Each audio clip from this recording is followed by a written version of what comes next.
Slow round up के इस हिस्से में मैं ज्वाइन किए अहमद हसन अल अरबी, बैनुल-अक़वामी अमूर के माहिर हैं, आपको वेलकम करते हैं। अहमद, तारीखी शवाहिद बताते हैं कि आरएसएस के रहनुमाओं ने हिटलर और मुसोलिनी की कौमी और सियासी नजरियात से बराह रास्त इस्तिफादा किया है और उनसे बेहद मुतासिर हैं।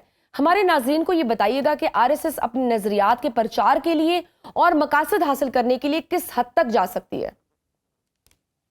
देखें, आपको ये सारा कुछ जो इस वक्त दुनिया के अंदर स्पेशली पाकिस्तान और इंडिया के अंदर हो रहा है, इसकी जो दहशतगर्दी, जो स्टेट स्पॉन्सर टेररिज्म इंडिया कर रहा है पूरी दुनिया के अंदर, इसकी बुनियाद आपको आरएसएस के नजरिए के अंदर ही मिलेगी। बेसिकली जो फैशिज्म जो इन्होंने इम्प्लीमेंट करने की कोशिश की भारत के अंदर अंग्रेजों के आने के बाद, उसको इम्प्लीमेंट करने के लिए जो हिंदुत्व का नजरिया इनका था, जिसका एक बुनियादी रुकन है कि इंडिया को इन्होंने जो ये कहते हैं कि हमने इंडिया को प्योर करना है, शुद्ध करना है, उसका मतलब ये है कि इंडिया को इन्होंने हर दूसरे मजहब से खाली कर देना है, यानी क्रिश्चियंस को भी इंडिया से खत्म कर देना है, इन्होंने मुसलमानों को भी खत्म कर देना है, इन्होंने भी खत्म कर देना है। उसको ये कहते हैं कि जब इंडिया को हम शुद्ध कर देंगे तो फिर हिंदू राष्ट्र बनेगा। ये एक बुनियादी कॉन्सेप्ट है हिंदुत्व का। आपने देखा इसी वजह से जब 900 साल मुसलमानों की गुलामी के बाद पहली दफा ये आरएसएस और इनकी ब्राह्मणाइज्ड एलीट की बॉडी हुकूमत में आई 40s के अंदर, तो इन्होंने सबसे पहले शुद्धि मूवमेंट लॉन्च की। 1000 साल मुसलमान इंडिया में हाकिम रहे, एक हिंदू को तलवार के जोर पे मुसलमान नहीं किया गया। लेकिन जब पहली दफा इनकी हुकूमत आई कांग्रेस की 47 से पहले इंडिया के अंदर, तो इन्होंने शुद्धि मूवमेंट लॉन्च की, जिसमें बड़े बड़े पार्क्स और ग्राउंड्स के अंदर मुसलमानों को इकट्ठा किया जाता था, उनको फोर्स किया जाता था कि वो अपना मजहब छोड़ें। तो एक कॉन्सेप्ट हिंदुत्व का, हिंदू राष्ट्र है। और ये सारा जो इनका टेररिज्म था, उसको इम्प्लीमेंट करने के लिए हर फैशिस्ट तंजीम की तरह इनको एक फौज की जरूरत थी।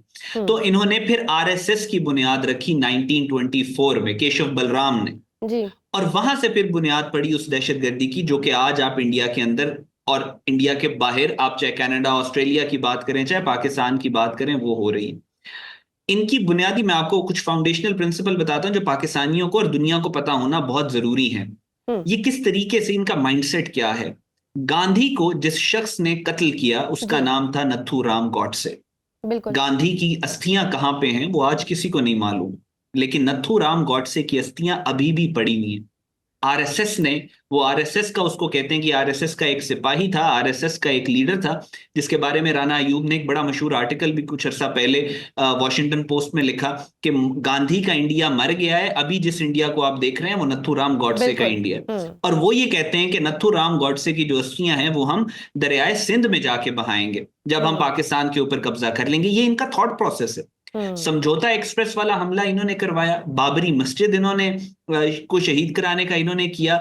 इस वक्त पूरे इंडिया के अंदर, अमेरिका के अंदर बाकायदा तौर पे एक कैंपेन चल रही है, क्योंकि आरएसएस अमेरिका से भी फंड ले रही है। तो अमेरिकन ये कैंपेन कर रहे हैं कि मणिपुर में चर्चेस को ये लोग गिरा रहे हैं और उसकी फंडिंग अमेरिका से जा रही है, अमेरिकन अवाम दे रही है। तो अमेरिकन उनको लिटरेट, उनको ये चीज बताने की कोशिश कर रहे हैं कि आप आरएसएस को बैन करें, क्योंकि ये दहशतगर्द तंजीम है, या आपसे पैसे लेके इंडिया के अंदर माइनॉरिटीज के ऊपर जुल्म कर रही है। पाकिस्तान के अंदर जो आप टीटीपी की दहशतगर्दी देख रहे हैं, जो इंडिया टीटीपी को स्पॉन्सर करता है, जो बीएलए को स्पॉन्सर करता है, उसकी बुनियाद पे भी आपको मोहन भगवत और आरएसएस का एजेंडा मिलेगा, क्योंकि इनका ये बिलीफ सिस्टम है कि हमने पाकिस्तान को खत्म करके यहाँ पे भी हिंदू राष्ट्र और अखंड भारत बनाना है। तमिल टाइगर जो श्रीलंका के थे, उनको भी आरएसएस के ये जो गुंडे थे, ये आरएसएस की जो लोग थे, इन्होंने, उनको भी इन्होंने ही स्पॉन्सर और सपोर्ट किया।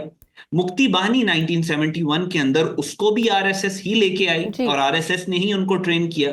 तो ये दुनिया की सबसे ऑर्गेनाइज्ड दहशतगर्द तंजीम इस वक्त आरएसएस है, जो कि 1.2 बिलियन लोगों के ऊपर इस वक्त रूल भी कर रही है, जिसके पास न्यूक्लियर बॉम्ब्स भी हैं।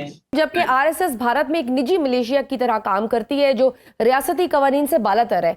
आरएसएस के जेर इंतजाम स्कूल्स में मिलिट्री ट्रेनिंग भी दी जाती है। वो भारत जो दूसरों पर दहशतगर्दी के इल्जाम आयद करता है, क्या खुद दुनिया की सबसे बड़ी दहशतगर्दाना तंजीम को सपोर्ट नहीं कर रहा? जी बिल्कुल, दुनिया की सबसे बड़ी दहशतगर्द तंजीम, ये सबसे ऑर्गेनाइज्ड टेररिस्ट आउटफिट है जी। इनके अपने स्कूल्स हैं, इनका अपना एक इंफ्रास्ट्रक्चर है, इनके अपने जो ये पैसे लेने का, इकट्ठे करने का, इनका पूरा एक नेटवर्क है जो पूरी दुनिया में फैला हुआ है, जिसमें आप पिछले 2 साल से दुनिया के जो मुहज्जब ममालिक है वो आवाज उठाना शुरू हो चुके हैं। इनके अपने हॉस्पिटल्स हैं बाकायदा तौर पे, जो इनके जिस तरह से इनके जो लोग हैं उनको ट्रीट करते हैं, जो इन्होंने फ्रंट बनाया होता है किसी भी दहशतगर्द तंजीम का, आप देखते हैं कि वो एक सॉफ्ट इमेज भी अपना दुनिया के सामने रखते हैं। तो ये पूरा एक इंफ्रास्ट्रक्चर है, लेकिन इसके पीछे इनकी दहशतगर्दी है। इसके पीछे आपने कहा दुनिया की सबसे बड़ी दहशतगर्द तंजीम इंडिया में है, इसी वजह से दुनिया की सबसे पुरानी और सबसे बड़ी आजादी की तहरीक भी इंडिया में है, जिसको ये नागालैंड की आजादी की, नागास की तहरीक कहते हैं। सो जाहिर है ये सब कुछ आपको इंडिया के अंदर ही मिलता है, क्योंकि इतना जुल्म जबर और जितना बेदर्दी के साथ इन्होंने कत्लेआम इंडिया के अंदर किया है। ग्रेगरी स्टेंटन है जेनोसाइड वॉच के जो हेड हैं यूनाइटेड नेशंस के, जिन्होंने रवांडा के जेनोसाइड को जो 1994 में हुआ उसको उन्होंने प्रेडिक्ट किया था, जिसमें 10 लाख लोग मारे गए। अब ग्रेगरी स्टेंटन पिछले काफी अरसे से बार बार ये अलार्म रेस कर रहा है कि इंडिया के अंदर एक बहुत बड़ा और ब्रूटल, दुनिया की तारीख का सबसे बड़ा कत्लेआम होने वाला है। उन्होंने यूएस कांग्रेस में भी यही बात की, बिल्कुल वहां पे हुकूमत में, बिल्कुल सही जी, क्योंकि वो आरएसएस वहां पे हुकूमत में, तो वो तो वार्न कर रहे हैं पूरी दुनिया को, पूरी दुनिया को बता रहे हैं कि इस वक्त इंडिया में क्या होने वाला है। अब दुनिया को भी अपनी जिम्मेदारी और responsibility, they have to own, अपनी जिम्मेदारी को पूरा करना पड़ेगा। अब ऐसे गुजारा नहीं होगा। अब पाकिस्तान अकेले की तो जिम्मेदारी नहीं है कि हम ये आरएसएस को और इंडिया को रोक के रखें। कायदे आजम ने जब 47 में पाकिस्तान बना था तो अरब वर्ल्ड को जाके कहा था कि पाकिस्तान का बनना इसलिए जरूरी है कि पाकिस्तान इस फितने को, इन जो फैशिस्ट्स हैं इनको तुम्हारे तक आने से रोक के रखेगा। अब दुनिया की जिम्मेदारी है कि वो आरएसएस को बैन करें, आरएसएस को एक टेररिस्ट ऑर्गेनाइजेशन के तौर के ऊपर, प्रोस्क्राइब्ड ऑर्गेनाइजेशन, इनकी फंडिंग को बंद किया जाए। ये अमेरिका इंग्लैंड के अंदर जो फंड रेज कर रहे हैं इसको खत्म किया जाए, और पाकिस्तान को पूरी दुनिया के सामने आरएसएस का मुकदमा, आरएसएस के खिलाफ मुकदमा रखने की सफारती लेवल पर भी। अच्छा, लास्ट क्वेश्चन अहमद हसन, मोदी और आरएसएस का एक गठजोड़ है, लिहाजा मोदी की कुर्सी के लिए आरएसएस कितनी जरूरी है? और अगर इंडिया में रजीम चेंज होता है, जिस तरह से हम देख रहे हैं कि मोदी की पॉपुलैरिटी नीचे आ रही है, मोदी हुकूमत का खात्मा अगर होता है तो फिर आरएसएस का क्या मुस्तकबिल होगा? देखें, असल जो सांप है वो आरएसएस है। मोदी जो है, मोदी उसका एक पपेट आप उसको कह सकते हैं। असल जो थॉट है या जो फसाद की जड़ है वो मोहन भागवत है।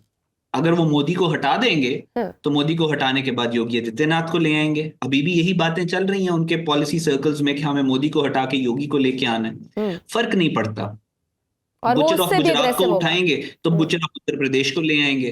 तो बात यह है कि सबसे जो असल में अगर कुछ दुनिया अमन के लिए, पीस के लिए, इस खित्ते के अंदर सुकून के लिए, अगर वाकई में जो इंटरनेशनल वर्ल्ड, जो पूरी दुनिया है वो ये चाहती है कि इस खित्ते में अमन रहे, तो उन्हें आरएसएस को बैन करना पड़ेगा, बंद करना पड़ेगा। भारत के लोगों की जान आरएसएस से छुड़वानी पड़ेगी, वरना ये एक फैशिस्ट ऑर्गेनाइजेशन, इस वक्त आरएसएस असल मोदी के हाथ के नीचे एटम बॉम्ब नहीं है, न्यूक्लियर बॉम्ब इस वक्त दहशतगर्द मोहन भगवत के हाथ के नीचे है। पूरी दुनिया को इस बारे में, पाकिस्तान तो हम तो लड़ रहे हैं, हम तो कहते रहे हैं कि इंडिया से जो खतरात है हम तो भुगत रहे हैं, हम टीटीपी भी भुगत रहे हैं, हम बीएलए भी भुगत रहे हैं। हमारे मुल्कों के अंदर तो लाख के करीब पिछले 20 साल में इन्होंने लोगों को शहीद किया। और हम तो अपनी जानों के नजराने दे रहे हैं। बिल्कुल सही, बहुत। लेकिन कनाडा, मैं बस कंप्लीट कर लूं, कनाडा में एक बंदा इन्होंने मारा था, हरदीप सिंह निज्जर, पूरा कनाडा हिल गया था। तो उन फैशिस्ट के पास इस वक्त एक फौज भी है और उनके पास न्यूक्लियर पावर भी है। पूरी दुनिया को इस थ्रेट को बहुत सीरियसली लेना चाहिए।